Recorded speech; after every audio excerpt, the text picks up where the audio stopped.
In this video I'm going to look at the differences between the URSA G2, the Pocket 4K and the Pocket 6K and why we would choose to use any one of those cameras over the others on a shoot.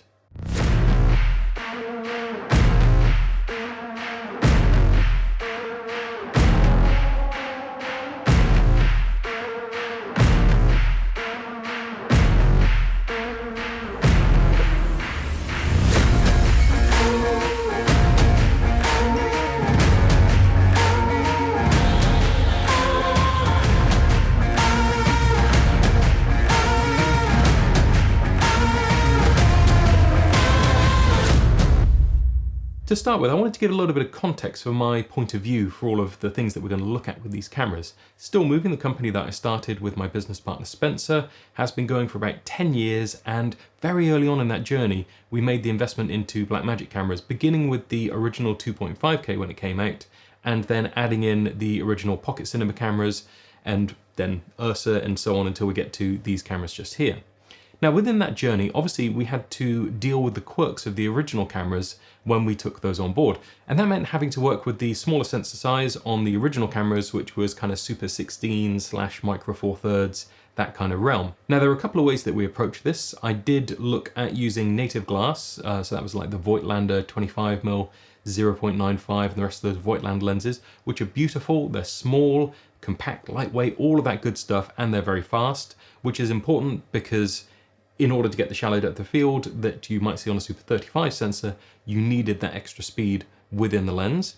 But then when the speed boosters became available, we actually started to add those into the setup so that we could use our full frame or Super 35 glass on those cameras and get the corresponding look and field of view that we would expect from those lenses. Now the best thing about the cameras for us at that point in time was we had access then to a 10-bit log format ProRes file, which was almost unheard of for that price point at that time, coupled with the ability to shoot Cinema DNG RAW, which we didn't do all that often because it's very intensive on storage space and it was very intensive on computing at that time as well. So it wasn't something we rolled out on every single shoot, but we definitely did use it on a few more important shoots where we wanted to be able to capture everything in the best quality possible. And with the original 2.5K, in order to get that full sensor resolution, you had to shoot with the Cinema DNG. Looking at where we are at the moment then, we are choosing to shoot on the URSA G2 and the 6K, and we also have URSA Pros in-house as well. Now within that lineup, we don't have a 4K. I have used the 4K, but because of the nature of the shoots that we're doing, everything needs to be as streamlined and unified as possible.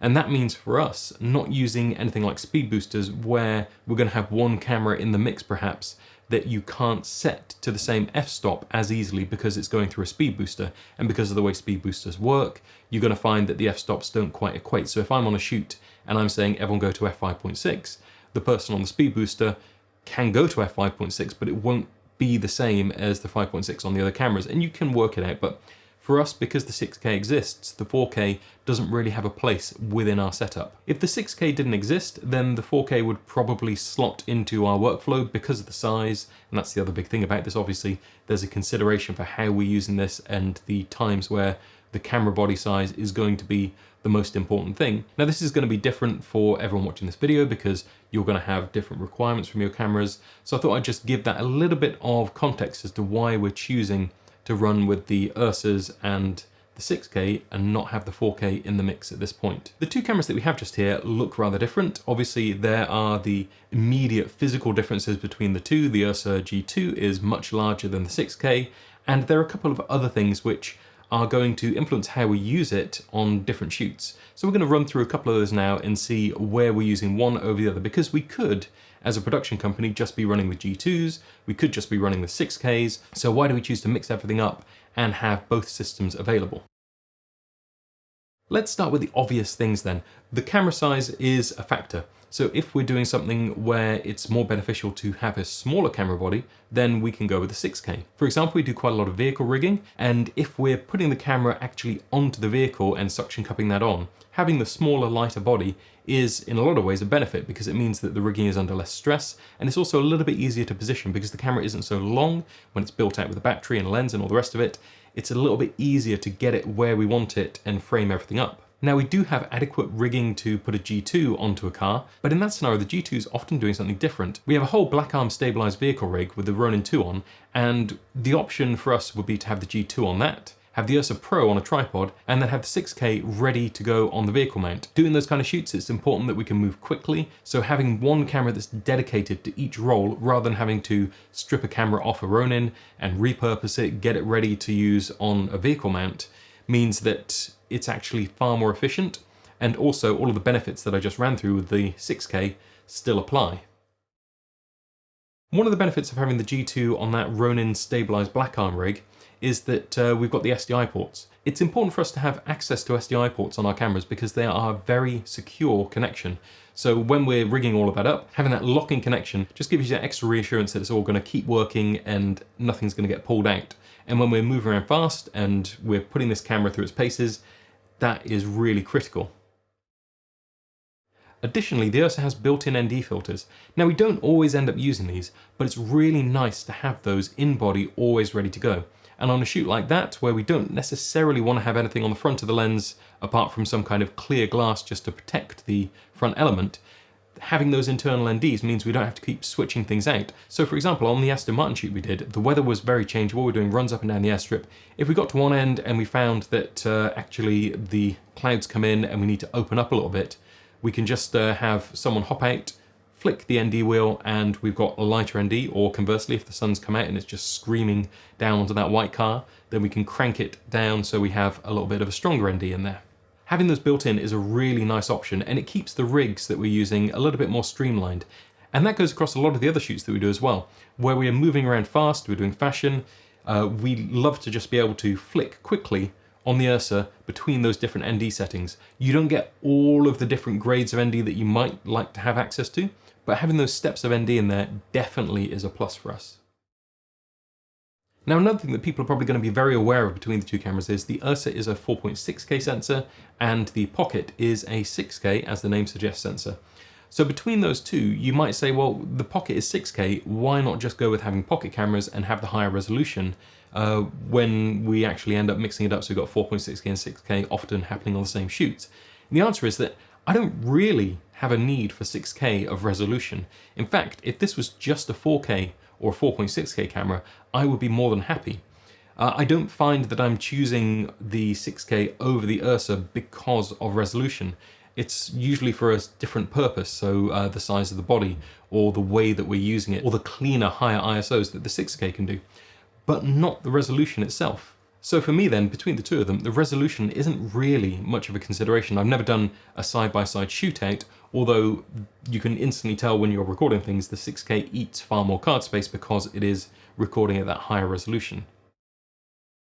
What's really nice working with these two cameras on the same shoot is that we have a really streamlined post workflow. Because we're often shooting Blackmagic RAW, it means that everything is existing within the same codec, we've got the same color science, everything matches up really nicely, and you find that when you're cutting between the two cameras, it doesn't really feel like you're going to a completely different camera, it just keeps the image unified, which is very important. You know, the clients at the level we're working at will expect everything to look harmonious, and whilst people probably won't notice the kinds of changes that we will notice when we're pixel peeping, it is nice to know that we don't have to do lots of work in post to make these two cameras play nicely together, because they just do already. And that's very reassuring for me when I'm sending people out to do shoots, because I know that they're capturing things with good color science on matching cameras, and we're not going to have to go through a lot of effort in post to try and match everything up. Now there are a few shoots where we've chosen to use the 6K only. For example, we did a Probe lens shoot, and if anyone hasn't used Probe lenses, they tend to be very slow. So this one started at f14, and because we're with a Probe lens filming things that are very, very close, it is going to have an incredibly shallow depth of field, even at f14. So we want to step down even further than that so that we can actually get some depth to the image. Now that means we're throwing an incredible amount of light at the subject. In this case, we were doing an advert for some coats, and we wanted to have the point of view of kind of flying through this rolling landscape of the fabric. And stopping down to get that deep depth of field requires an enormous amount of light. We are lighting this with a couple of HMIs, so we're doing everything that we can to get as much light onto the product in the right way as possible, but having the extra sensitivity in the camera and the ability to perhaps push the ISO up a little bit further than I tend to on the URSA is really cool. And it means that by pushing the ISO up and it stays clean, we can stop down the lens a little bit more and make sure that we're getting the depth of field that we need to make the shots really hang together. Now there was one other consideration on that shoot, and that was the level of equipment that we were using to move the camera. We had it on a slider, and the slider that we were using was much happier working with this camera than it would have been with the URSA, because it's designed for lighter weight cameras like DSLRs, that kind of thing. So it actually worked a lot better for the grip and the camera equipment that we had around it, as well as working well because of the high ISO ability of this particular camera. And that's important. If you are trying to consider which camera here is going to be better for you, thinking about the equipment that you're using is definitely a consideration. So the tripods, the gimbals that you're using, the sliders that you're using, anything that's going to be supporting or in the workflow of using that camera should be able to support it comfortably. Now that might mean that for you, if you're trying to choose between these two, that you go for the Pocket, because all of the equipment that you've got is actually designed for a camera of that kind of size. And if you stepped up to the URSA, perhaps it would work, but you'd find that it's not quite working as well as it did before when you were using the lighter camera systems.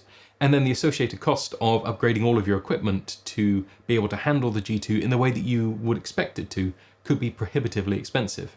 At Still Moving, I'm in the luxurious position of basically having enough equipment for either camera system. So I've got lighter weight stuff that I can use with the Pocket, we've got heavier weight, the Black Arm, all of that kind of stuff, which can work with the G2. So it isn't really a case of having to choose one over the other for camera support reasons for us. It's always about the tool for the job. But I appreciate that isn't a position everyone's going to be in, and this can be a very big investment, and it can have very big implications for the way that you're going to work and the kinds of job you're going to be able to do with the equipment that you've maybe built up over years. Suddenly changing all of that and coming up with a different workflow and getting used to the heavier grip and everything that's associated with that can be challenging. Also, when we're working with the G2 on the Ronin 2 and I'm on the Ready rig, I'll have someone there assisting me because that camera system is so big and so heavy, it requires a camera assistant just to be able to make it functional. Otherwise, you're going to find yourself taking on too much and it's just hard to get it on and off, and it can really be an encumbrance. In that situation, if you don't have a crew around you and you don't have the ability to get people to help you, working with a smaller system, taking the limitations of that and saying, well, it doesn't have internal NDs, but for the sake of putting NDs on the front, and for the sake of not having to use a bigger gimbal, this is actually a better choice, could be a very wise decision. There are a lot of times where I'll choose the G2 for handheld because it's got so much inertia. Once you've got a battery on the back and the lens on the front, maybe a follow focus motor and all the handles we can see are built onto it, I actually find that I do better handheld movements with that heavier camera system. It's a personal preference. I'll have it on an easy rig and I can get what I need out of it. With the Pocket, because it's so much lighter, I tend not to be able to do the same movements. I know you could build it out and you could put heavy batteries on it and you could try and make it more like the URSA, but the URSA just works naturally for me in that position, so that's what I tend to go for the fashion side of things. There are a couple of differences in what each camera can capture. Now the flavour of Super 35, which is in the 6K, is ever so slightly smaller than the flavour that is in the URSA. They are both Super 35 sensors, but that's something to be aware of because there is a slight difference between the two. It isn't so much that I find it problematic, but it's just something to be conscious of when you are choosing your lensing, and if you are moving between the two cameras, this has a slightly smaller field of view on the same lens than the URSA will have. The high frame rates on the G2 are a real step up from what was available on the URSA Pro. In this now we can go up to 150 frames at slightly cropped 4K. If you want to go faster than that you can, you've just got to take it down to HD and crop into the sensor, but that's still amazing to have that all in camera and be able to go from your standard frame rates up to 300 frames a second in one system.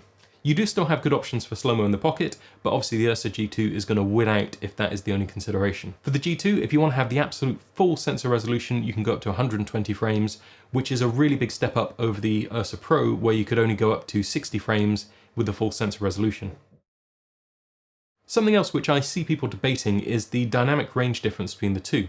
The URSA G2 has a higher dynamic range than the Pocket 6K does, but I haven't actually found the Pocket 6K lacking in dynamic range. On the shoots that I've been doing, We are often in controlled light, so that means that we can light for the sensor and we're not stressing it. But there are some times, for example on the Aston Martin shoot, where we're just setting the camera, the sky's doing what it's doing, we're not modifying the light at all, and we just have to go with what the camera captures. Now on that particular shoot, because the time on the day was incredibly tight, and because weather came in and we lost some of the day to rain, we couldn't get all of the on-body shots that I wanted to have, but the Pocket was able to capture tons of detail in the sky. So although the G2 does have a higher dynamic range, the Pocket definitely has a very usable dynamic range. It's not like it is any kind of slouch, but the G2 is just pushing those stops. And it's such a graceful roll off in the high end so that you have a very organically workable, oh God, it sounds like a wine, dynamic range with that camera. The Pocket, perhaps it isn't quite there, but I think that most of the time when using the camera, you're going to find it does an amazing job of capturing everything you need it to. Perhaps you just need to be a little bit careful, watch the histograms, make sure that you're not stressing the sensor. And I think it's important at this point for anyone watching this to take what I'm saying with a pinch of salt. I obviously have a very particular set of requirements for the camera systems that I'm using, and that might not be applicable to the situation you find yourself in. So depending on what you're doing, think about what I've said, think about the kinds of shoots that I'm using it for and the reasons that I think something is a positive or a negative, and then make a judgment on whether that's going to be applicable for what you're doing on your shoots. To sum up, these are both great cameras, and they are both thoroughly capable of doing the job, whatever the job happens to be, outside of some very particular scenarios like internal NDs or really high frame rate slow motion. You're going to find that either one of them does a very nice job of rendering an image. And the fact that they both play together within the same ecosystem, they have a good look that is unified across both cameras, and the ability to use Blackmagic RAW and then have that flow through the post pipeline in DaVinci is just great. One other positive with both cameras is that you have the ability to go to SD cards, CFast cards, or using the USB-C ports, you can go out to an external SSD. So it gives you a lot of choice for the kind of media that you're going to use, and you can obviously tailor that to your budget and your shoot. If you're only going to shoot ProRes, then SD cards are a very affordable way of populating these systems with lots of storage. If you are going to be recording the Blackmagic RAW, then it's probably best to go for the CFast card option or the external SSD option. But you're going to be able to choose something which fits your budget and works with your post workflow as well. So the fact that all of that is available in camera, you don't have to buy any external recorders to access it, is absolutely fantastic. Things that I prefer on one camera than the other: on the URSA we have the locking SDI ports, which is a real positive. If you're in a system where you're having to integrate with SDI connections, that is obviously a far better choice for you. The HDMI port on the 6K is full size, so it's a good HDMI port.